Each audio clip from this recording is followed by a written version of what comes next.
Thank you. Thank you for having me. Yeah, so I was invited to speak to the youth on Friday around loneliness, and as a follow-up to parents and guardians and all of you around mental health. So as Afope said, I am a Christian counselor in the city. I work primarily in the Inglewood area, out of an office there through Living Well Counseling Services. And I live downtown Calgary with my husband, who is a pastor and teacher, and my daughter Alethea. And we are expecting our second baby on Christmas Day, so we'll see how close that baby comes. Yeah, so that's, also in part why I'm sitting. Standing is getting a little more challenging. But yeah, I'm excited to be here to chat with you all. So yeah, as Afope said, I'll leave time for a question and response at the end. So if you have any questions that come up, please write them down or keep them in mind, and I'd be happy to answer them towards the end. So as you've experienced, we live in a cultural moment plagued by anxiety and depression. And one of the key solutions that's been offered to us is conversation and medication. But I want to present some other things to consider if those things are not presented as the key solutions. So I want to discuss 7 social reasons for anxiety and depression and ways to move towards increased health. So this applies, to all of you, because we're all humans and have health and need health, but keeping in perspective the teens that you care for, or young adults or adults in your life that you also care for. So according to specialists, anxiety and depression have 3 root causes: biological, psychological, and sociological. So it's presented as what's called the biopsychosocial paradigm. Now, all this means is, the biological reasons, so our genes, family patterns, all of those things play into it. And then psychology, so our brain, but then social, because we're built for connection to people.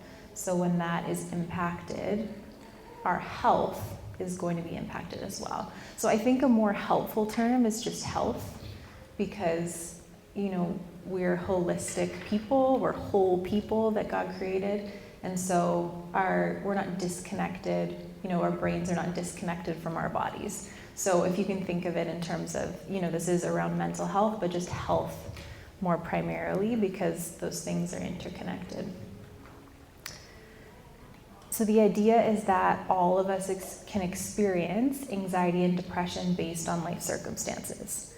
So what this looks like is when we experience any sort of change, our feelings are impacted. And so we can feel anxious, we can feel depressed without necessarily being diagnosed with anxiety and depression. But anxiety and depression just let us know that some of our needs are being unmet. And you can see this in the people in your life that you might care for. And I will, towards the end, talk about some of the signs you can look for and symptoms you can look for that will let you know if people are experiencing anxiety and depression. But for now, I'll focus on some of the reasons people experience that. So first, I'm not sure if you're familiar, but there's this book that I really love by Johann Hari called Lost Connections. And so if you're looking for more information around this, I highly recommend it. He is a journalist, not a psychologist, but he writes in a really welcoming kind of way. And his book is a really good read if you're looking for something around, reasons for anxiety and depression. So the first disconnection that people will face that leads to feelings of anxiety and depression is meaningful work. So, if we think back to, Genesis, and as humans, we're created for meaningful work, to contribute to turning, raw materials of the world into the Garden of Eden. And so when we're disconnected from this, we become disconnected from our human purpose, and it seems a natural byproduct that our feelings would would come into effect, so in a more negative way. So this is one of the reasons we experience anxiety and depression. And in a recent poll that was taken by Gallup, which is a detailed study surveying millions of workers across 142 categories, it was found that only 13% of people were actively engaged in their work. So this means committed to contributing in a positive manner. So that leaves 87% of people disconnected from meaningful work. And what happens is we're left with one resort, which is to shut down and just get through. And the longer we spend doing this, the more we move towards derealization, which is the feeling that nothing we're doing is authentic, real, and meaningful. Now, with teens, meaningful work might not be, a job. It might not be, specific things in that regard. But what it is it's just, being connected to what it means to be human. And maybe school, maybe sports, maybe a hobby, maybe community, maybe church, maybe service, but doing something. And this is where technology is fairly unhelpful. It doesn't constitute as meaningful work, and a lot of time is spent on social media and the internet, and it pulls us away not only from meaningful work, but my next point, which is community. And what's kind of broadcast culturally is that we're better on our own. And I don't know about you, but the Bible doesn't point to that at all. There isn't this talk of individualism as being our primary focus. We're supposed to care for others and love our neighbor, which says to me that community is more important than individualism. But individualism is one of those main cultural values right now. And so you all, but also your teens, are going to face this, this cultural mantra, which is, be you, be true to yourself, you're better on your own. And none of those things are, foundational in Scripture, but they also disconnect us from people and what we really need. So, the reality is that we were created to be us, to be we, to be a people, and every human is in search of a community where they can collectively pursue, whatever they deem to be the most important things.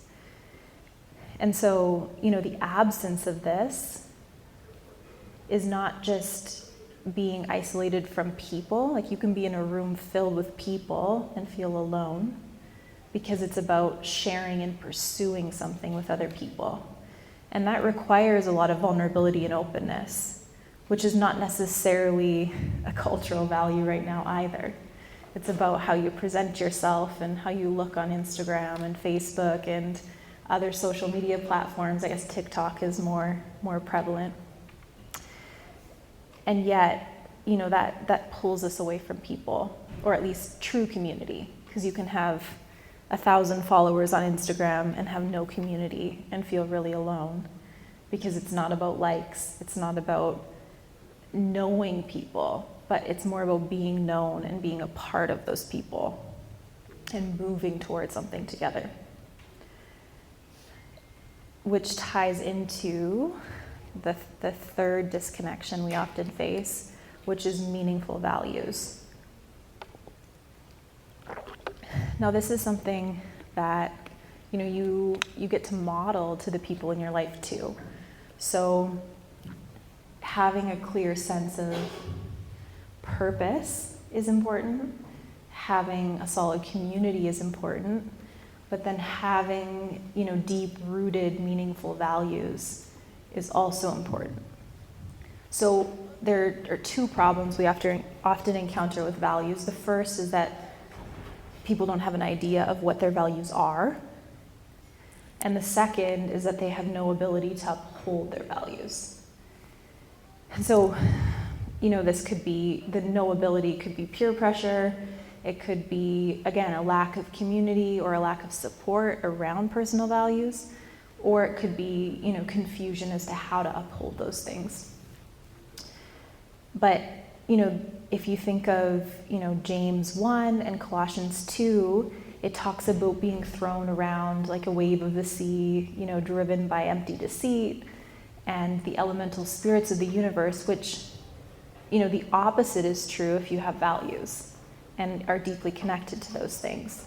So they determine the direction of your life and they steer your day-to-day existence.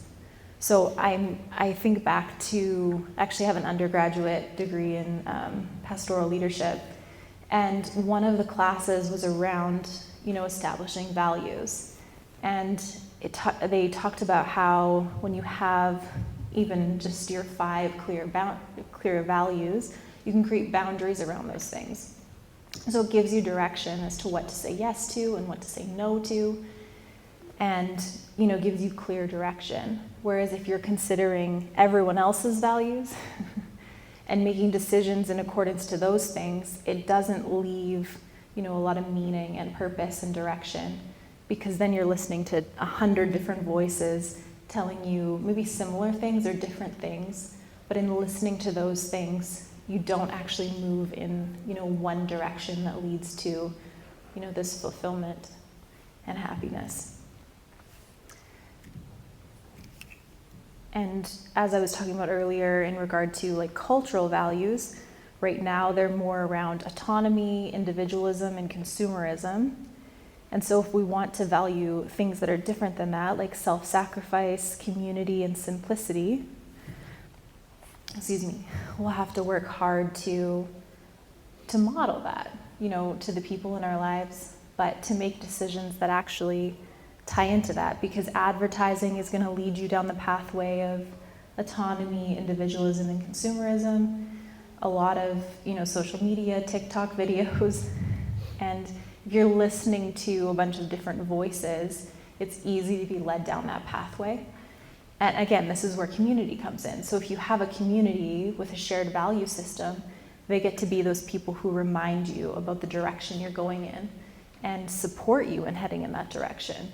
And maybe ask those hard questions about, where you're headed by making particular decisions. But then that's the vulnerability and openness piece. You have to let those people know what's going on for you and what's happening in your life in order to continue down that pathway.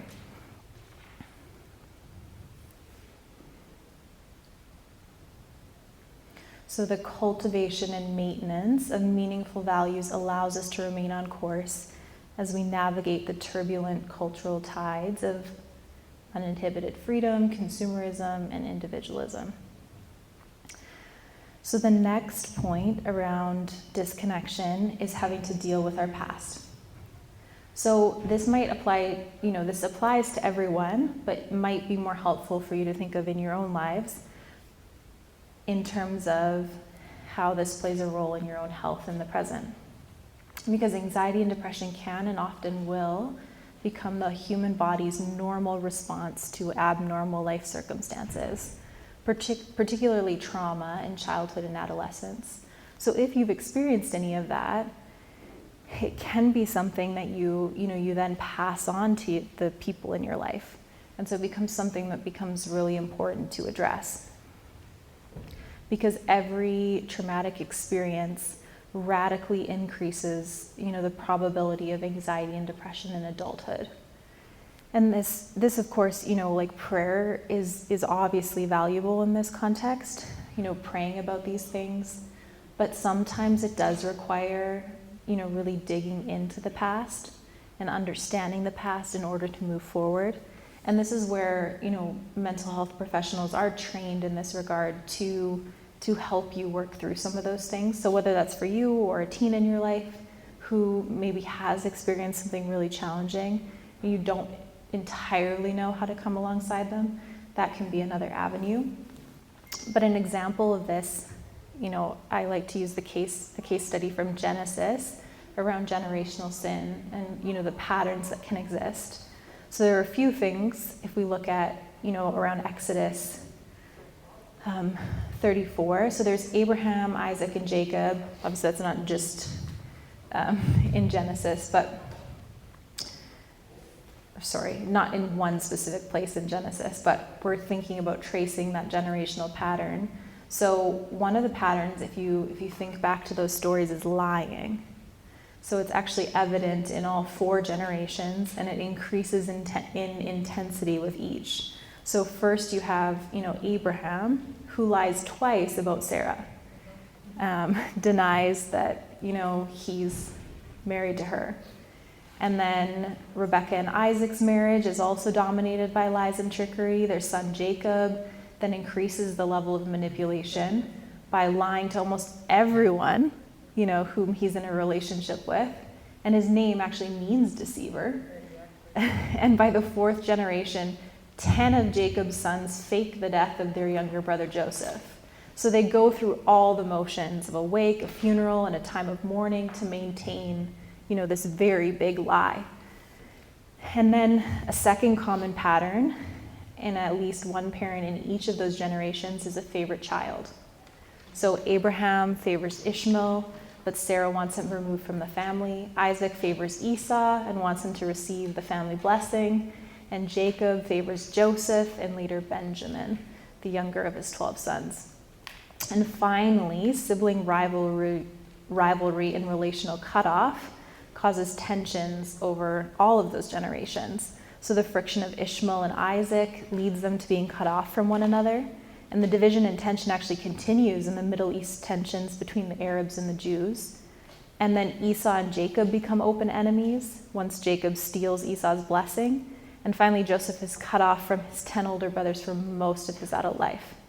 So we need to address these patterns in ourselves so that they don't continue from generation to generation to generation. So this is something, of course, you can support the people in your life around, but if this isn't something that you're addressing in your own life, it might just come out in the relationships that you have with them. And then that brings us to status or respect. So the other thing that's been found is that social disparities frequently lead to health disparities. So individuals with low status within their communities, peer groups, or workplaces often suffer from more anxiety, depression, and potentially heart disease. And this is defined in kind of 3 components or categories. The first is admiration. So you can see how this, is connected to community, because if you're in a community and you're known by your community, you might have status in that community. So it doesn't mean power, financial success. It just means, there's admiration, you're known. There's voluntary submission by others, and most importantly, social value. So you're valued in your community, in your workplace. And this is why, if we think even back to meaningful work, us as adults, or just generally people in our lives, when you lose a job, you sometimes lose your job, so your meaningful work.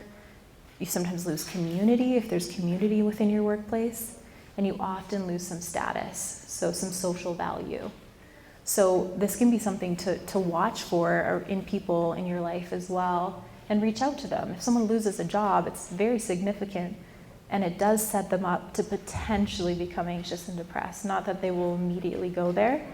And so if they have that community support elsewhere, this is a way to support them, in maintaining their health and showing care.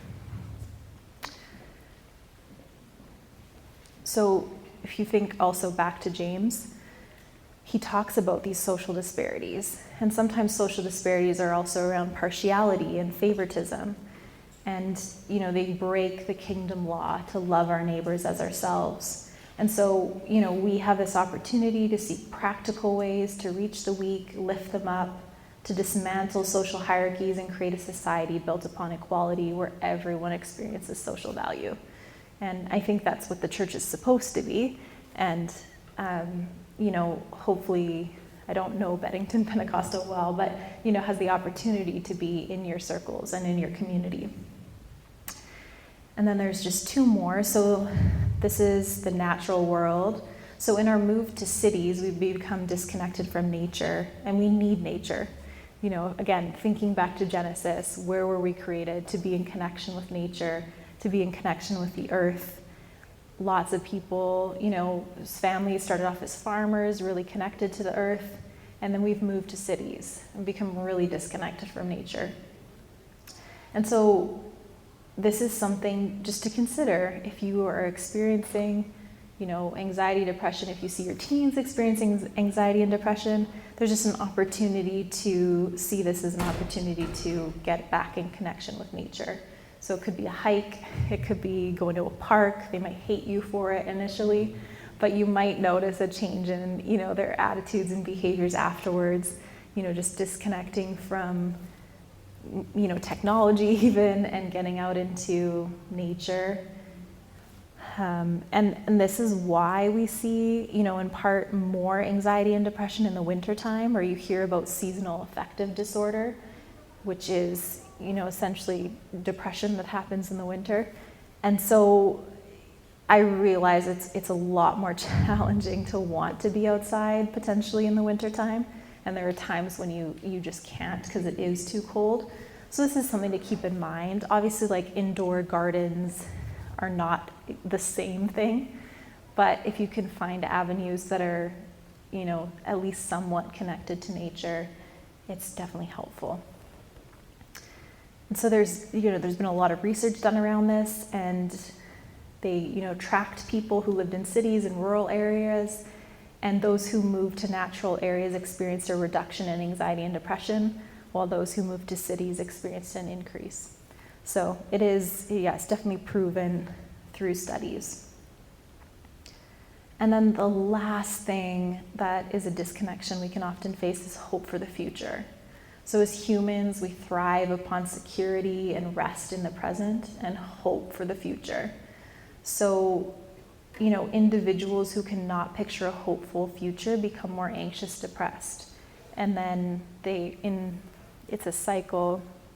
And this is one of the things that is for sure a sign if someone talks about not wanting to be around, wanting to die, as Afope was sharing, just like thinking about not living anymore, definitely a sign of anxiety and depression to be aware of.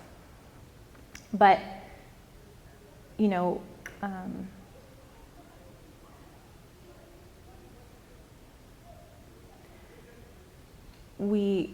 have hope, and God is our ultimate hope. And we can definitely point people back to that. And this is, offering people prayer, being prayerful, but then also setting goals for the future and making plans for the future. And that's something you can look for as well. If someone's making no plans for the future, at least should bring up concern, as to why they might not be planning for the future. Because again, the present is important, but we also need dreams and to be excited about things, and that promotes this general health. So one of the therapy tools that I actually use, or it's called a modality, is cognitive behavioral therapy. And so it's one of the most effective forms of therapy, and what it does is it aims to challenge negative patterns and replace errors in thinking, known as cognitive distortions. And so sometimes this is what prevents people from having hope for the future. So there's so many of them, but one of them is catastrophizing, which is, something negative happens or something's happening that brings up anxiety, and the cognitive distortion or unhelpful way of thinking about it is that the worst case scenario is going to happen and dwelling there and staying there. And so, we see in scripture where, I love the Psalms for this, the Psalms of Lament, where, all of these bad things are happening. I have sorrow in my heart, and all my enemies are against me. And then there's this turn, but I will hope, but I will trust in your unfailing love. My heart will rejoice because I have salvation. So when we're able to connect those things, we can move towards hope, but sometimes we can't. And so sometimes cognitive behavioral therapy can become a tool to use in those situations. Because we can't always change the way we feel, but we can influence the way we feel by changing our thought and behavior patterns. And that's what CBT focuses on. So yeah, those are the 7 disconnections. So meaningful work, meaningful values, community. Now I'm blanking. Dealing with our past, status, respect, the natural world, and hope for the future.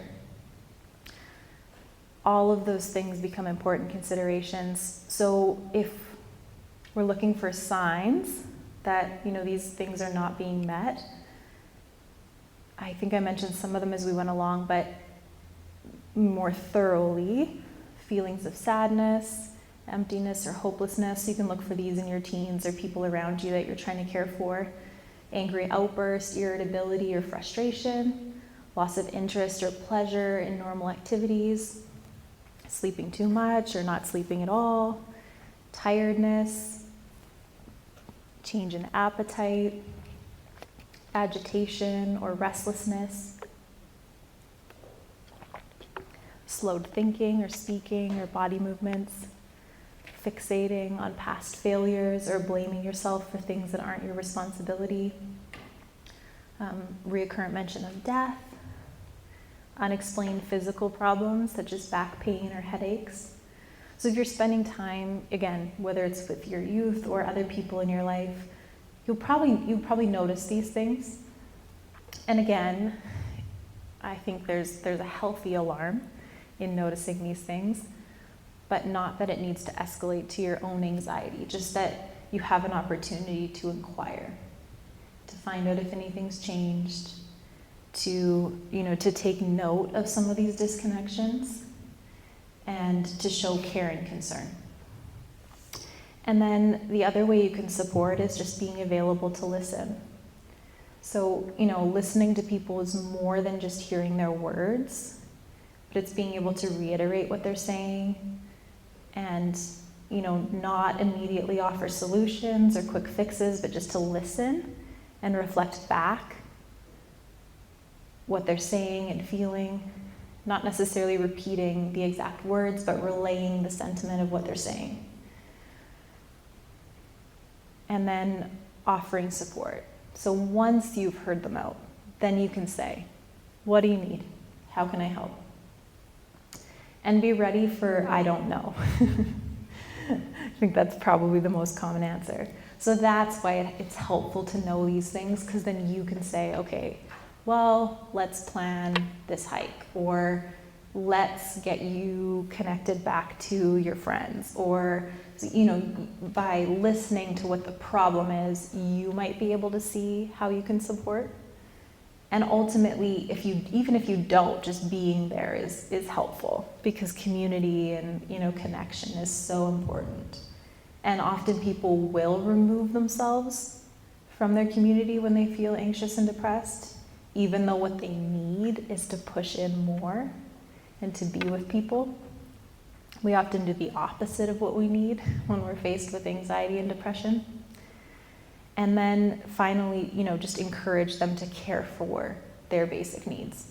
So just even going back to, here's food, get some sleep, let's go on a walk and get some exercise.